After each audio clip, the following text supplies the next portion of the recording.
નમસ્કાર દોસ્તો, વિડીયોમાં ફરી એક વખત તમારું સ્વાગત કરું છું। 2025ના બજેટને લઈને કોંગ્રેસ પાર્ટીના નેતા શક્તિસિંહ ગોહિલે સંસદ ભવનની અંદર નાણામંત્રી સીતારામનનું નામ લઈ અને જે રીતે આકરા પ્રહારો કર્યા છે, સૌપ્રથમ દોસ્તો આપણે એ સંપૂર્ણ વિડીયો સાંભળવો છે, કેમ કે સંસદ ભવનની અંદર ઘણી બધી વખત એવી ચર્ચાઓ થતી હોય છે જે ગુજરાતની જનતાને ખબર જ નથી હોતી। ત્યારે આજે ફરી એક વખત શક્તિસિંહ ગોહિલે નાણામંત્રી સીતારામન પર આકરા જે પ્રહારો કર્યા છે બજેટને લઈને, શું છે બજેટને લઈને જે શક્તિસિંહે રજૂઆત કરી છે, સૌથી પહેલા આપણે દોસ્તો કોંગ્રેસ પાર્ટી નેતા શક્તિસિંહને વિસ્તારથી સાંભળીએ, ત્યાર પછી આપણે આગળ વિડીયોમાં જરા ચર્ચા પણ કરીશું। હાલ આપણે વિડીયો પૂરો વિસ્તારથી જોઈએ દોસ્તો, અને વિડીયોને લાઈક શેર પણ સાથે કરી દેજો, જેથી કરીને ગુજરાતની દરેક જનતા સુધી વિડીયો પહોંચી શકે। જુઓ તમે સંસદ ભવનની અંદર શક્તિસિંહ બજેટને લઈને શું બોલ્યા છે। वित्त मंत्री जी को आपके जरिए कहना चाहता हूं कि आप कानून बदलने के साथ अपने ऑब्जेक्ट्स एंड रीजंस में आपकी मंशा पे मुझे कोई शक नहीं है, पर जो लोग आपके साथ बैठते हैं, जो लोग एडमिनिस्ट्रेशन चलाते हैं, वो अगर आप कितना भी कानून बदलो, जब तक उसको इंप्लीमेंट करने वालों की मंशा साफ नहीं होगी, कानून बदलने से कुछ नहीं होगा। इंप्लीमेंटेशन करने वालों की नीयत को ठीक करना होगा। कानून बनता है संविधान से। संविधान का आर्टिकल 14 कहता है इक्वालिटी बिफोर लॉ, कानून सबके लिए समान होना चाहिए, ये हमारा संविधान कहता है। पर यहां क्या होता है उपसभापति महोदय, एक कानून होता है जो सामने वालों के लिए इस तरह से उपयोग करो पॉलिटिकली कि उसे खत्म करो, और जैसे ही अपने पास आ जाए वो आर्टिकल 14 नहीं रहता है, इक्वालिटी बिफोर लॉ नहीं, कानून बदल जाता है। अगर सामने है, कहते हैं कि बहुत बड़ा क्रिमिनल है, फ्रॉड किया है, अब ये जेल जाएगा, चक्की पिसिंग चक्की पिसिंग चक्की पिसिंग, और जैसे ही बदल के इधर आ जाएगा power seeking power seeking power seeking हो जाएगा, उसको सब मिलता रहेगा। तो ये एक कानून अलग अलग नहीं होने चाहिए, कानून सबके लिए समान होना चाहिए। उपसभापति महोदय, इसी बिल के अंदर एक अमेंडमेंट आ रहा है। क्या आ रहा है अमेंडमेंट? कोऑपरेटिव बैंक्स के अंदर डायरेक्टर का टेन्योर 8 साल का है, जो इसी सरकार ने किया था, कुछ ही वक्त पहले किया।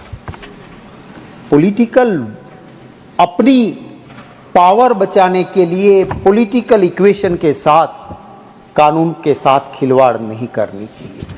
8 साल के लिए आपने कहा कि कोऑपरेटिव बैंक में डायरेक्टर 8 साल ही रह सकता है। अब क्या ला रहे हैं? अब ये नए अमेंडमेंट के साथ ये ला रहे हैं कि अब कोऑपरेटिव बैंक में डायरेक्टर 10 साल तक रहेगा।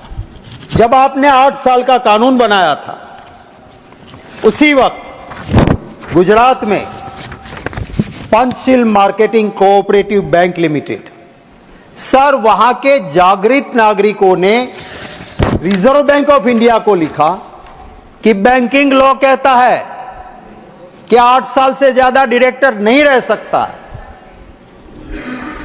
उपसभापति महोदय, गुजरात गवर्नमेंट के कोऑपरेटिव डिपार्टमेंट को लिखा, मेरे पास एक खत है संदीप मांगरोला करके एक नागरिक का, गुजरात गवर्नमेंट आरबीआई को लिख के भेजती है कि यस, हमें ये मिला है, पर इसका इंप्लीमेंटेशन तो आरबीआई को करना है, और Panchsheel marketing cooperative bank limited में 8 साल से ऊपर डायरेक्टर हो गए हैं, सो रिजर्व बैंक ऑफ इंडिया आप डिसाइड कीजिए कानून के तहत।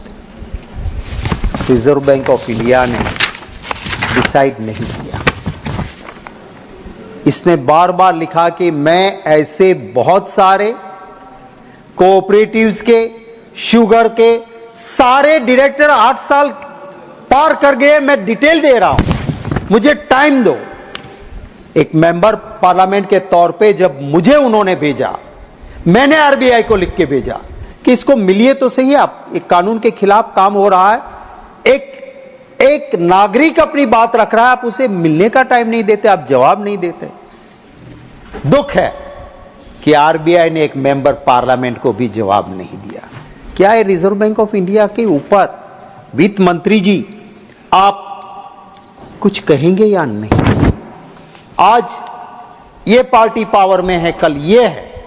डेमोक्रेसी में इलेक्टेड मेंबर के लिए वो जनता का प्रतिनिधि होता है, उसके लिए कोई भी ऑफिसर, चाहे कोई भी पॉलिटिकल पार्टी पावर में हो, आज हम लिखते हैं आपके डिपार्टमेंट से कोई जवाब तक नहीं आता है, चाहे कुछ भी लिख लो आप। एक वक्त था, आज भी वो आपका यहां से गवर्नमेंट का किया हुआ सर्कुलर है कि इन स्टिपुलेटेड टाइम मेंबर पार्लियामेंट को जवाब देना चाहिए, प्रिलिमिनरी रिप्लाई इतने दिनों में और आखिरी रिप्लाई इतने दिनों में, इंटरिम रिप्लाई के बाद देना चाहिए।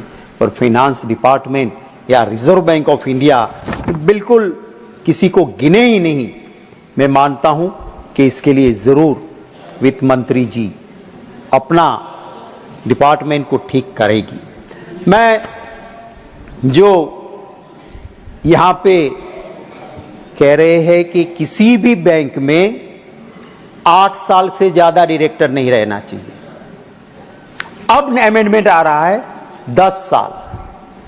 मैं आपके जरिए वित्त मंत्री जी, मैं, क्योंकि कहा जाता है हमारे वहां चैरिटी बिगिंस फ्रॉम होम, अगर जिसको सहकार मंत्री आपने बना के रखा है, जिसके पास कोऑपरेटिव है, माननीय उपसभापति महोदय, मैं आपके जरिए जरूर कहूंगा कि कम से कम वो जिस बैंक में चेयरमैन रहे थे वहां तो कानून लागू होना चाहिए। अहमदाबाद डिस्ट्रिक्ट कोऑपरेटिव बैंक में अमित भाई शाह चेयरमैन रहे, आज उनके नियरेस्ट एंड डियरेस्ट है सारे लोग। 2006-7 से वो डायरेक्टर कंटिन्यू है वहां बैंक में, अहमदाबाद डिस्ट्रिक्ट कोऑपरेटिव बैंक में कोई चुनाव ही नहीं होता है। और क्यों कोर्ट में पेंडिंग है उपसभापति महोदय? क्योंकि 2 डायरेक्टर से एक गुट जो कोर्ट में पेंडिंग है, बड़े अनुभवी आदमी है। I am not criticising court, whatever the matter it's my right to say, and whatever is there, that's why I want to highlight. The matter is sub judice. Yes. I am not going into the merits of the matter. What I want to say is, it is the duty of the government to see. Otherwise 2 लोग मिलके चले जाएंगे, तारीख पे तारीख पड़ती रहेगी और सरकार क्या देखती रहेगी। इसीलिए मैं कहता हूं कि it's a duty of the RBI कि पार्टी इंटरवीनर के तौर पे वहां जाए, पार्टी इंटरवीनर तौर पे सरकार उसमें हस्तक्षेप करे और 2 गुट मिलके 2006-7 से चुनाव नहीं होने देते हैं और मलाई खाते हैं। हटाइए उन डायरेक्टर को, आपका पावर्स है, आप उनको करिए, आप लगाइए उनको, आप वहां पे एडमिनिस्ट्रेटर लगा सकते हो और एडमिनिस्ट्रेटर लगा के आई am not yielding, I am not yielding, I am not yielding. इनके बाद में आपको मौका देता हूं। आई am not yielding, he is not yielding.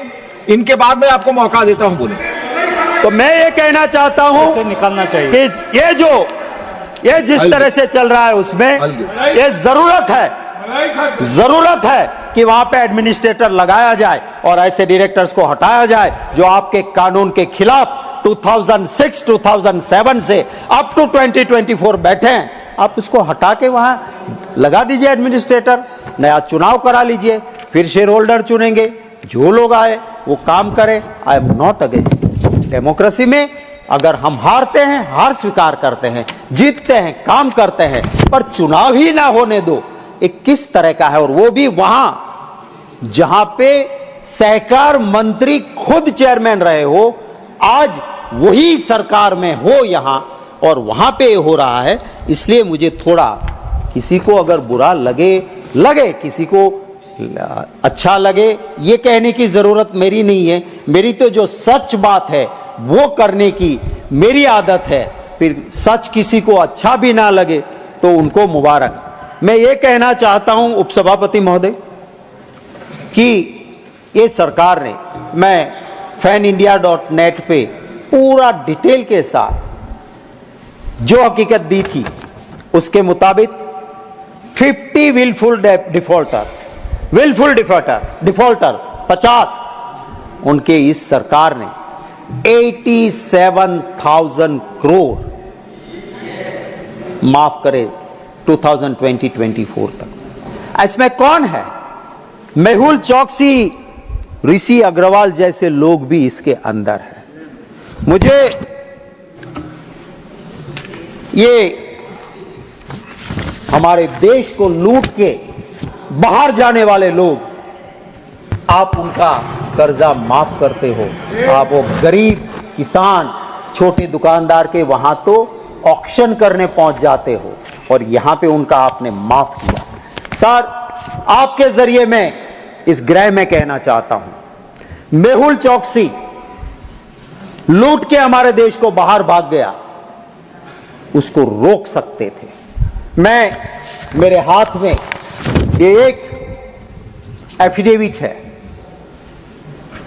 High court के अंदर petition criminal special civil application 4758/2015।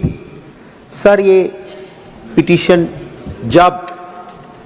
जब वहां पे हुई और उस वक्त पे जब वहां लगी, तब एक एफिडेविट रिस्पोंडेंट फाइल करता है और उसमें वो लिखता है कि मेहुल चौकसी बहुत बड़ा फ्रॉड है, उसका शेयर 650 रुपीज से 13 रुपया हो गया है।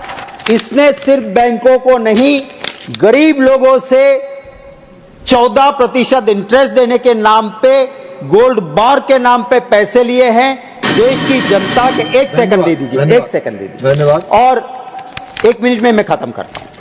और last 3 lines, just 3 lines. In this affidavit he had written, I would also like to draw kind attention the fact that petitioner has a huge debt of rupees 9,870 crore outstanding, which also specified in the website of Ministry of Corporate Affairs, and वो copy लगाता है उसके साथ। और petitioner कहता है कि like Vijay Mallya Mehul चौकसी भाग जाएगा। તો નાણા મંત્રી સીતારામનનું નામ લઈને શક્તિસિંહ આકરા પ્રહારો કર્યા છે। આ બાબતે તમારું શું કહેવું છે? જે રીતે શક્તિસિંહે વાત કરી છે, હાલ એ જ રીતે દેશની અંદર ચાલે છે। આ બાબતે તમારી જે કાંઈ રાય હોય એમને કોમેન્ટ બોક્સમાં દોસ્તો જરૂરથી જણાવો અને વિડીયોને વધુમાં વધુ શેર કરી દરેક લોકો સુધી પહોંચાડો। જય હિન્દ।